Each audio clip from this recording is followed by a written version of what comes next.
Hi, my name is Daniel. Today I'm going to talk about how mathematical models can be used as a tool for analysis of anxiety-related behavior in zebrafish. Zebrafish is the second animal species after rodents to be used in scientific research. This freshwater fish has a series of advantages making them attractive for different researchers.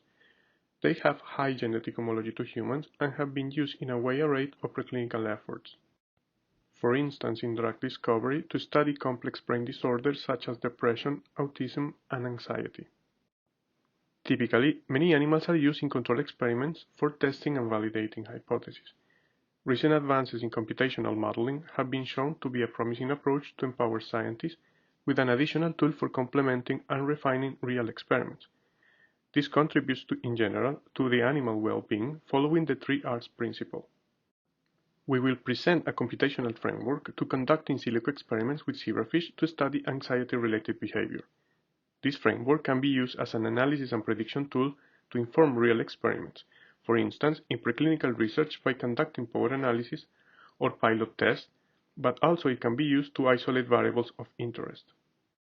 Zebrafish has a complex behavioral repertoire, and their anxiety-related behavior includes erratic activity, which is repeated darting accompanied by sudden changes in direction or velocity, freezing, which is a complete cessation of movement except for eyes and gills, geotaxis, which is the preference to stay at the bottom of the tank, among many other behaviors. Elucidating and quantifying the effects of these pharmacological manipulations is of great importance in preclinical research towards an improved understanding of the underpinnings of complex emotional states such as anxiety or fear. To build our mathematical models, we use data from real experiments with zebrafish conducted in our laboratory. On the top panels, we have an example of fish swimming in a circular tank undergoing caffeine treatment. We can see that freezing episodes, represented by the colored squares, increase with the concentration of caffeine administration, and also locomotor activity is reduced.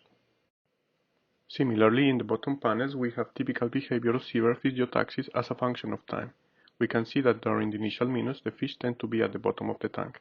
As time increases, the animal begins to explore more its surroundings and swim across the entire water column. To develop mathematical models of zebrafish behavior, we consider two main blocks, that is, kinematics and dynamics. In kinematics, we look at the properties of motion such as position, velocity, turn rate, and many others. While for the dynamics, we investigate what are the self-propulsion mechanisms of fish describing their swimming behavior. We can consider interactions with the environment, and also we explore how the model changes with drug administration. We use stochastic differential equations to describe fish dynamics. To demonstrate the predictive value of the proposed data-driven modeling framework, we conducted in silico experiments where the goal was to replicate real experimental observations. For the fish treated with caffeine, we quantified the time spent freezing and distance traveled. As you can see, we reach very similar conclusions when comparing the scoring of real data and in silico experiments. Regarding geotaxis, we quantify the normalized distance from the bottom and also the average fish speed as a function of the time window. The scoring of these variables using data from in silico experiments is similar to the scoring obtained from real experimental data. To conclude, we presented a data-driven modeling framework to examine anxiety-related behavioral response of zebrafish in the form of freezing and geotaxis. We found that the mathematical models can replicate the scoring of behavioral metrics that are typically used in experimental studies.